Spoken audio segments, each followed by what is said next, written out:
Bonjour nuyu nañ leen tey la lundi 11 octobre 2021 heure bu baax bi jaajëfal bu baax Cheikh Ngoné Diop mi leen doon dégtal xibaar yi ci kàllaamay Kocc jaajëfal rédaction bu télévision Futurs Médias tey la lundi xam nga ni ñuy démarrer mooy dañuy démarrer ak mbégte doonte week-end bi guddoon na tuuti nekkoon na week-end bu neex j'espère que passé ngeen week-end bu neex ci jeexitalu semaine bi ñu duggaat beneen semaine di leen souhaiter bon début de semaine nu neex semaine nu mbégte jaajëfal leen ci heure bu baax bi min ngeen hashtag bi sunu net la Facebook Twitter Instagram ba ci YouTube bu télévision Futurs Médias min ngeen YouTube bu télévision Futurs Médias boo demee YouTube def TFM di nga gis lépp loo xamante ni émission la fii ci télévision Futurs Médias ngeen mën ko am foofu waa fi jamono toll nag léegi téléphone ci poche la voilà moo tax même émission yi bu la rëccee am nga possibilité seetaanaat ko ci suñu chaîne ci suñu plateforme yëpp Facebook live chaîne YouTube bu télévision Futurs Médias jaajëfal leen yéen internautes yi gis nañu réaction yëpp mais surtout ni ngeen taamoo émission li xew ci biir internet bi kóolute gi mais surtout wax naa ko émission bi Social TV la lépp loo xam dañ ko fiy jàllale yéen internautes yi yéen a ñu koy proposé contenu bi ñun ak yéen la dañ koy partagé Social TV fi jamono toll moo ko waral nag moo tax tey am na benn internet bu ñu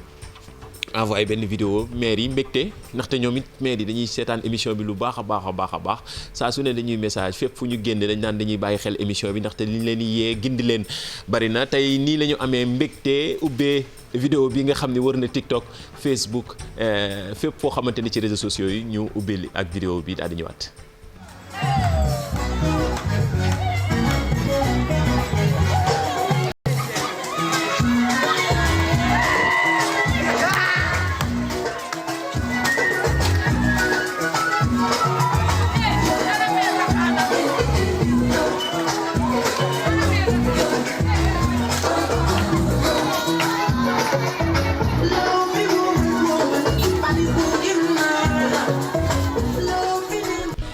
no stress nii la amul stress tey maire bu envoyé message même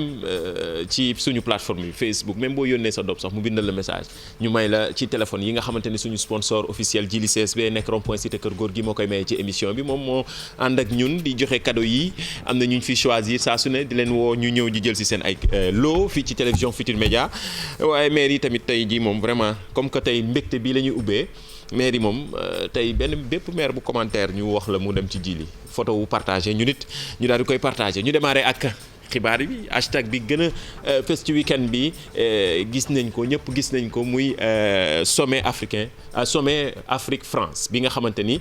ñëpp partagé nañ ko ku nekk joxe ci sa xalaat mais surtout wax ju am solo bi nga xamante ni sunu naataango bi mën nañ ko waxee noonu doomu Sénégal la moom Cheikh Fall def na buzz ci réseaux sociaux yi médias yëpp partagé nañ ko keroog ba mu jàkkaarloog Macron ay activistes lañu ñu jóge fépp ci Afrique dem ca sommet 28e sommet France Afrique bi daal di fay waxtaan ak moom président France bi nañ ko waxee noonu gën a doy jox gëdd ndawu Afrique yi ndaxte ay ndaw ñoo ko waroon doon ko wax ci diggante histoire diggante France ak Afrique ci yenn ci dëkk yi nga xamante ne dañuy làkk nasaraan waaye surtout ci taxawaayu ndaw ñi mais surtout histoire bi nga xamante ni toujours dafa des ci yenn ci dëkk Afrique yi ñu dégtal leen vidéo Cheikh Fall bi nga xam ni ñëpp a ko partagé ci réseaux sociaux yi.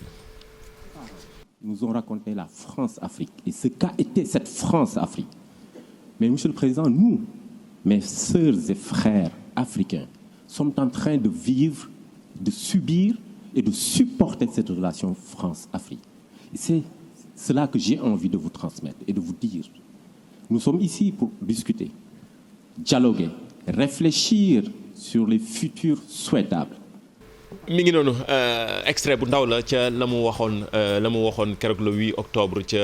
France ci fële ca Montpellier Emmanuel Macron bari na ci tamit ay ndaw yu jógee Burkina yu jógee Maroc mën nañ jógee Bénin partout foo xamante ni ay activistes la ñu nekk ay blogueurs yu ràññeeku ci internet doon jàkkaarloog Emmanuel Macron polémique nag am na ci ndaxte ku nekk donte méngawuñu xalaat ak ñi nga xamante ni ñoo fa teewaloon ndaw ñi wala bokk nañ ci ñi fa teewaloon ndaw ñi foofu ca sommet ba mais surtout seen taxawaay am na ci ñenn ñoo nga xamante ni ci internet bi gisee nañu neneen waaye loolu tamit baax na ndax di fàttali ni rek ne lu ëpp juróom-ñaari millions yi doomu aadama yoo xamante ni ña nga ca France seen origine fii ci Afrique la te loolu tan bu am solo la en tout cas di leen féliciter encourager leen surtout nii la pour ñu mën a créer déclic pour yeneen suñu digganteeg France am yeneen yi doxalin am na solo waaye lii tamit def na buzz de Elda mii di burkinabé moom amoon na taxawaay bu am solo sax d'ailleurs ca keroog ba ñuy jàkkaarloog Emmanuel Macron ca Montpellier taxawaayam d'ailleurs bokk na ci ñi fa gënoon ràññeeku waaye ca Burkina dañ ko defal dañ ko fas yéene wala jàppoon nañ le 10 bi nga xamante ni ci la doon ñibbisi ñu bëggoon ko def ab teeru lii nag reetaan loo na ñu bari. moo tax ñu nit comme que li xew ci internet bi la gannaaw bi ñu joxee xibaar yi dañ leen di wax it yeneen yi nga xam ne créé na buzz lii ci diggante Burkina Afrique foo xamante ni ci réseaux sociaux yi ndaxte réseaux sociaux amul frontière ñëpp ñenn ñi ay reetaan la leen def ndaxte dañ ne taxawaayam am na solo waaw mais pourquoi est-ce que jar na ñu koy teeru ba dem aéroport fas yéene dem aéroport foofu ca Burkina fas yéene kaa teeru moo taxit ñu nit ñu gisoon ngeen partagé ko mën ngeen ci joxe seen xalaat hashtag bi sunu net la Facebook Twitter wala Instagram mën ngeen ci joxe yéen seen xalaat ci li nga xamante ne mooy sommet Afrique France bi nga xamante ni 28e bi moo nekkoon 28e édition bi mais surtout taxawaayu ndaw ñi seen communication bi nga xam ne def nañ ko ci bi ñu jàkkaarloog président France bi commentaire leen hashtag bi sunu net la Facebook Twitter wala Instagram maa ngi jàkkaarloog Facebook live bi lépp loo xamante ne kon commentaire la mën nañ ko jàllale ci émission bi waaye Elda tamit bu la neexee ngeen commentaire ci ba xam ndax waa Burkina war nañ ko mën a dem teeru ji est-ce que jar na ko commentaire leen ci mi ngi noonu Burkina boobu d'ailleurs ci la ñuy des ndaxte tey hashtag bi xëyee tey ci suba si mooy procès kii di Thomas Sankara 34 ans après Thomas Sankara tey la ñu ubbi ab procès am foofu ca Burkina Faso mu nekk loo xamante ni lu ñu ci bari doon xaar ndaxte tey bokk na ci hashtag bi gën a fës tey ci suba si ci Afrique bi yëpp ñëpp doon xaar bis bu ni mel lu ëpp wala lu tolloog fukk ak juróomi doomu aadama yoo xamante ni dañ leen tuumaal ci faatuk ki fa nekkoon njiitu réew di Thomas Sankara génn àddina 1986 moom Thomas Sankara mi nga xam ne référence la ci ndawu Afrique yu bëree bëri d'ailleurs ña teewoon ca sommet ba ñu ci bëri ay panafricain lañu dañuy prôné idéologie bi nga xam ne Thomas Sankara moom la doon doxal loolu tey ñu ci bare ngi bàyyi xel la xew fële ca Burkina Faso hashtag bi tey procès Thomas Sankara la gis nañ ko ci Twitter surtout fi nga xamante ne hashtag yi foofu lay gën di fese di leen bàyyi xel lépp loo xamante ni jóge na fa ay xibaar tamit dara du leen rëcc ci borom xam-xam yi bu ñu sukkandikoo ki fa nekkoon jiitu réew di Blaise Compaoré teewul procès bi waaye jàpp nañ ni borom xam-xam yi nee nañ mën nañ ko teg ay daan maanaam tëj ko ci ngéeru dundam dinañ leen ko toppal. IGFM tamit mi ngi ci procès bi gis naa ko tey ci une bi waaye tamit beneen xibaar boo xamante ni gis nañ ko tey ci une IGFM www.igfm.sn mooy site d'information bu groupe Futurs Médias bébé boobu ñàkk bakkanam fële ca clinique de la Madeleine fii ci Ndakaaru kii jur doom ji ci boppam influenceur bu mag la xamee nañ ko ci Instagram muy Karima Yacine page Instagram am d'ailleurs ci bi gone gi juddoo gule partagé na ay photos yu bëree bëri Abdoulaye wan leen ko influenceuse la ñu xamee ko lool ci internet bi moom mi ngi noonu Karima Yacine partagé na ay photo bi nga xamante période bi mu nekkee enceinte partagé na ko ci compte Instagram am bi nga xam ne bari na ci ñu koy follow maanaam ñu koy suivre mi ngi ci une bu www.igfm la ca dukkee comme ay xibaar mi ngi ci tey presse bi tamit xëy nañ ci ak ay xibaar yu wér ca wóor loolu am na solo xam na benn internet bu ma envoyé léegi message ne xam nga ñun ci émission bi dañuy partager information yi mais sensibiliser leen alerter leen mais surtout jox leen parfois ay astuces yoo xam ne da leen di soxal saa su ne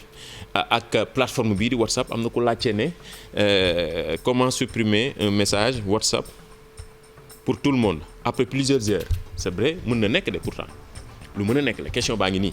ngeen di gis ci écran bi lu mën a nekk la xam nga WhatsApp boo envoyé message audio surtout wala mais écrit boo ko bu defee benn temps bi mënatoo ko supprimer pour tout le monde mais am na noo koy jaaree contourner ko noo xamante ni di nga ko mën a supprimer astuce bi mën nañ leen ko woon suba ñu ñëwaat ci gën ko yaatal ñëwoon nañ fi expliquer leen ko waaye répétition pédagogique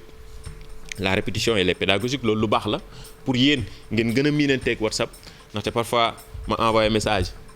borom gisu ko wala ma gis ni message bi jaratu ko mën naa ko supprimer boo ko defee daf lay defal supprimer moi seul mais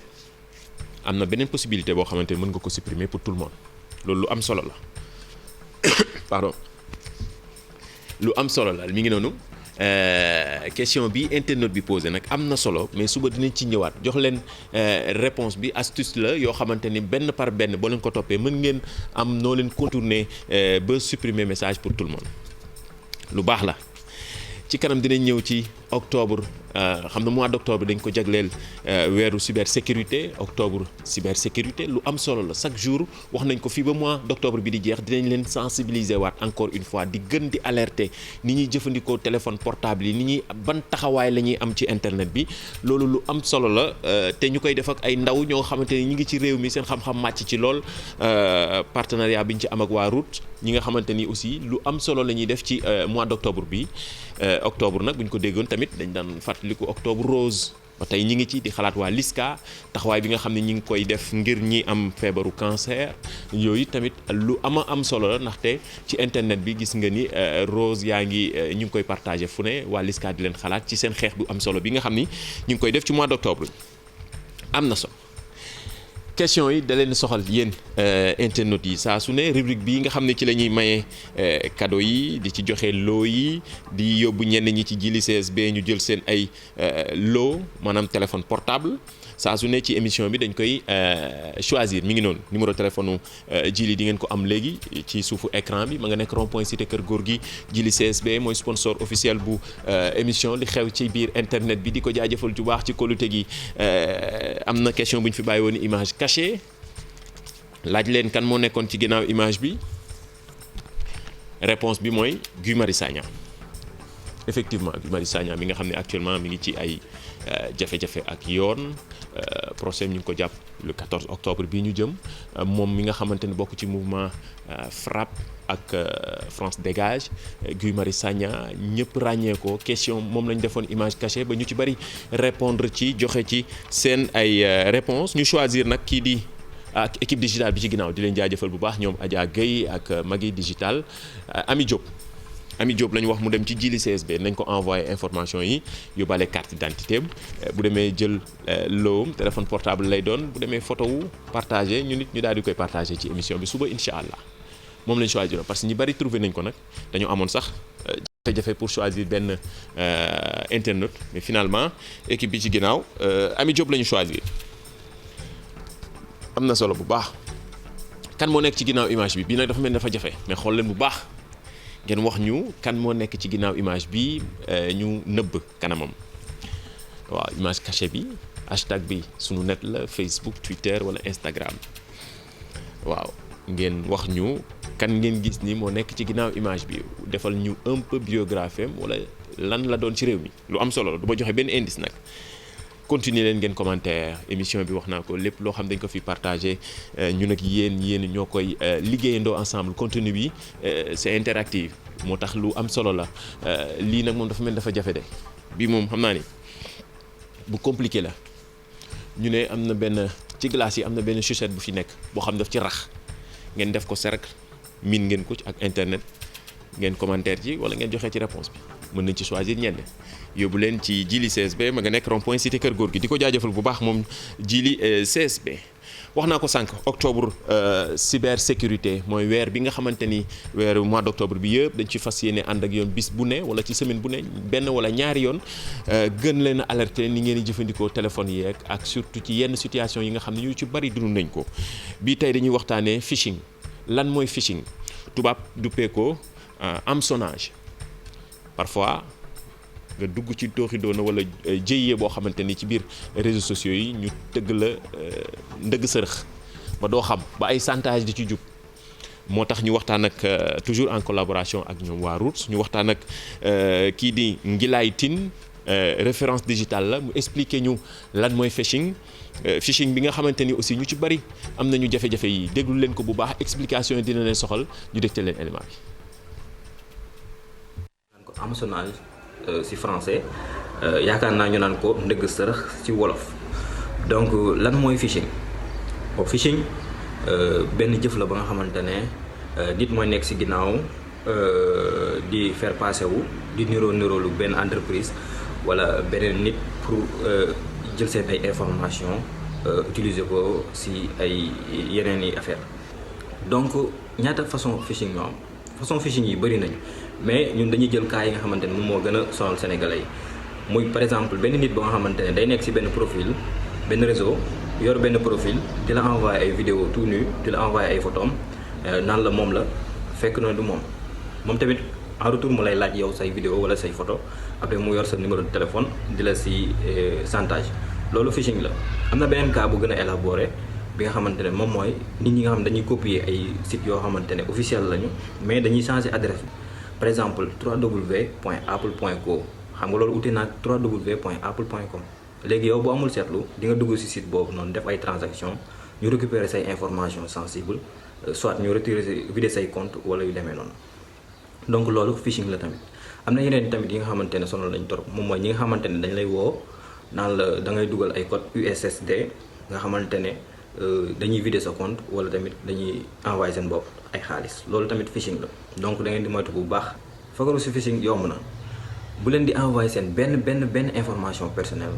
ci koo leen jot ci internet loolu benn la. ñaare ku leen envoyer benn lien vérifier leen lien bi provenance am bu baax a baax ba xam ndax wóor na s'il le faut bu fekkee benn entreprise la par exemple ngeen woote ci entreprise bi laajte ba xam ndax telle chose moom ngeen di def ak tel lien wala genre yu demee noonu loolu moytu la. am na tamit yeneen réglage yoo xamante ne mën ngeen ko def ci seen compte nga xamante ne ku am accès sa compte say information compte wala yu demee noonu muy vérification à double facteur léegi daf lay envoyer mot de passe boo xamante ne day vérifier ndax yow la donc yow rek yaa koy mën a jot beneen waa ji du mën a am accès sa compte. am na leneen tamit mooy bu leen di utiliser ay même mot de passe ci seen compte yu bëri donc ku am ci benn mot de passe bi am seen mot de passe su compte yëpp donc loolu tamit lu jar a moytu la. bon léegi ku phishing dal nan ngay def ñaanuñu ko yàlla phishing bu la dalee bu fekkee ne ci réseaux sociaux yi la changer sa compte nu mu gën a gaawee bu fekkee ne ci côté carte bancaire yi wala yu demee noonu wala sa banque wooteel gaaw ci sa banque nga signaler leen ne yow am nga ay transactions yoo xamante ne du yow yaa ko def comme ça ñoom ñu jël seen i matukaay ci lu jëm ci loolu. phishing la ay expression yu yoo xamante ni ci internet rek lañ koy dégg ak mbirum xarala yu yees yi waaye ñu ci bari ñu ngi koy dund moo tax ñun ci octobre cyber bi cyber sécurité mois d'octobre bi nga xam dañ ko jagleel ci mbirum cyber sécurité ñu ciy waxtaan ak ay borom xam-xam ay ndaw yu nga xamante ni seen xam-xam màcc na ci mais explication yu simple yoo xamante ni dina leen soxal surtout maire yeeg paa yeeg ak ndaw ñi nga xamante ni ñu ci bari ñu ngi dund lu ni mel phishing nag moom explication bi mu joxe moom Ngilane comprendre nañ ko mais surtout dafa simple et puis ku mu dal ba pare naka ngay def changer sa mot de passe te surtout toujours duñu jóg ci di leen wax ni normalement ci internet chaque 6 mois war nga mën a changer sa mot de passe loolu nag xam naa ni dina xaw a jafe pour ñenn ñi mais pour yenn compte yi nga am pour plus de sécurité à 100% amul ci internet donc lépp loo xamante ni lu ñu ciy def la lu ñuy xalaataat la bu baax a baax a baax ndaxte parfois ça peut retourner contre nous. donc explication yi am na solo ngi laan di leen jaajëfal bu baax Dacosta Gérard mi nga xamante ni aussi moo ñuy jàppandal ci explication yi alerter sensibiliser ci weeru octobre bi nga xamante ni moom la ñu jagleel octobre cyber sécurité lu am solo la. bu ñu jógee tamit ci loolu ñu jàll ci vidéo alerte bi nga xam ni ñëpp a ngi koy gis fi mu ne nii mooy prédateurs fonciers yi ñoom lañ leen duppee lii am ci grotte Almadies bi. am na benn ndaw bi nga xam ne def na vidéo ñëpp a ngi koy partagé ngir autorités yi jot ci mais surtout ci jamono ji nga xamante ni ñenn ñi wala ñenn ñëpp ci ëpp dañuy xeex ci mbirum plage yi nga xamante ni néew di doole yi amatuñ ci accès ñu déglu vidéo bi ñëwaat. gis ngeen lii xam ngeen ni lii dootul yoon quoi si sunu plage yu Mamel bi quoi waaw léegi dem nañu ba nangu nañu lële. def fa seen ay immeuble di wàccee seen ay xeer nu mu leen neexee xam nga bay ñàkk nañu benn côté ci plage bi mais ngir yàlla war a suuri gars yi duñ ñu dawal yërmande rek bàyyi ñu ñun soi-disant ñun ñu ñuy wooyee néew di doole yi ñu bàyyi ñu restant plage bi ah léegi ay yoon la ñuy xotti naanam xool leen jël lii yëpp quoi gis ngeen fii lañ koy jaarale nee nañ gis ngeen après yéegal ko na leen léegi mu dem ci hôtel bi ne la quoi c'est-à-dire maanaam genre yoon pour hôtel bi quoi léegi ñun ñii doon féexlu ci plage bi moom suñu plage boo xamante ne ñëpp a ko bokk léegi mi ngi nii xoole gis ngeen li ñuy def maanaam fi ñu doon sangoo nii lañ nekk di tëj. li nga am fii ci plage yu Mamel bi wax na ko explication baa ngi noonu vidéo alerte la pour autorités yi jot ci ndaxte comme ni mu ko waxee am na ci ñenn ñi nga xamante ne dañu bëgg am toujours accès ci plage yi waaye toujours borom doole yi dañ leen xalaat moo tax vidéo boobu mi ngi def buzz ci réseaux sociaux yi ci émission bi la bokk ñun tamit dañuy alerter wax nañ ko saa su ne di sensibiliser mais surtout yenn vidéo yi nga xam ne gannaaw ba ñu vérifier ba pare dañuy def tuuti li ñu duppee fact checking dañ daal di partager ko ngir autorités yi di ci jot yu ci bari nag dañuy créer solution saa su ne suñu partager yenn vidéo yi comme ni muy demee ci réseaux sociaux yi autorités nañ ci jot jël ci ay mesures te loolu nekk na lu am solo di leen jaajëfal yéen internautes yi toujours gis nañu commentaire yi mais wanaat leen image cachée bi ndax dama gis ni gars yaa ngi lajji ba léegi mais ki ñu ko yaakaar xanaa ma jox leen benn indice dafa mel ni bii dafa saf mais pour mu leer ki nekk ci ginnaaw image bi du góor jigéen la indice baa ngi noonu xanaa boobaa di ngeen mën a xam ni parce que dama gis ni commentaire yi internautes yi ñoom ñëpp dañu yaakaar ni kii Serigne Modou Kara la yàlla guddal fanam waaye daf mel ni ñuy juum man day indice laa fi joxe xam naa équipe digitale bu ñu paree xëcc samay nopp dama leen di jox indice rek pour ngeen xam ni ki ci image bi indice la parfois ñu joxe indice bu safee ndaxte lii mënoon nañu ko fi bàyyi ba suba ba gannaaw suba ne kenn bu xasee ba juum moom juum na rek mais xool leen bu baax a baax kan moo nekk ci ginnaaw image bi hashtag bi sunu net la Facebook Twitter wala Instagram mën nañ ci choisir kenn comme que saf na suba moom xam naa nañ ci yóbbuwaat keneen ci jili CSB effectivement vidéo tendance parfois artistes yi dañuy bokk ci émission bi tamit ndaxte saa su ne dañuy def seen clip ñuy génne wala seen morceau yi nga xam dañ koy génne mu def buzz wala def tendance ci plateforme bii di YouTube rawatina artistes sénégalais yi nga xam ne toujours suñu fierté lay def ndaw bii di mbëggee bu seen petit gàlle bokk na ci tendance yi gën a fës fi mu ne nii ci YouTube ndaxte son bii ñu duppee yaa ngi gaañ bokk na ci tendance yi gën a fës fi mu ne nii ci YouTube di ko féliciter encore une fois encourager ko ndaxte dafa mel ni woyam bi intéressé na ndaw ñi wala intéressé na youtubeurs yi wala sénégalais yi surtout ndaxte chaîne YouTube yi actuellement mi ngi explosé ci tendance bi nga xam ne moom jiite na ko moom bëggee di ko souhaiter bonne continuation ci carrière am loolu flash la woon ci plateforme bi nga xamante ni bari na ci lool ay millions ngi doomu aadama yu koy jëfandikoo rawatina artistes yi di ci gën a jauger seen bopp ci bu ñu génnee son fi jamono toll tendance beeg yooyu daf ci bokk jaajëf am na solo am na benn vidéo mariage bu ma benn internaute envoyé mais pourquoi pas waaw lii fën la ñii nekk tudd internet bi dafa ne lii de mariage immature la waaw mature rek immature yéen ñi utiliser plateforme yi WhatsApp Facebook Twitter min ngeen ko ñu tegtal leen ko vite fait balaa ñoo tàggatoo. Apulaay xanaa kii yow la woon sa mariage yow de ñu ngi lay ñaanal nga marié ci jàmm Apu vraiment xaar bi yàgg na quoi. Apulaay moo doon réalisé di ko jaajëfal Youssou Silla mi doon jàpp ci éléments yi jaajëfal leen yéen internet yi continuer leen réagir même bu émission bi jeexee am ngeen possibilité dem suñu page Facebook bu télévision Futurs Médias dem ci compte Twitter yi def hashtag bi sunu net dem ci YouTube bi Instagram bi jaajëfal bu baax équipe digitale bi ñoom Adja Guèye ak ñoom mag yi jaajëfal leen yéen ñi nekkoon ci régie bi jox leen dig daje ba suba bu leen fàtte mukk ni dañ fiy joxe ay cadeau ak suñu sponsor officiel Jili CSB lycée Berkeley aussi di ko jaajëfal ma nga nekk fii ci Liberté 6 lycée Berkeley mooy lycée bi nga xamante ni fi la ñu formé ndaw ñi 6e ba terminal ci xarala yu yees yi yi nga xamante ne mooy application web mbirum drone gis ngeen ko noonu ndaw ñi dañuy teel a maîtriser lii di jumtukaay yu xarala yi foofu ci lycée Berkeley la di lay jaajëfal ci kóolute gi ak ni ñu ànd ak ñun ci weeru septembre bi ba ñii ci diggu weeru octobre bi ci kóolute gi mais surtout jaajëfal leen jox leen dig daje ba suba incha allah ci beneen numéro li xew ci biir internet.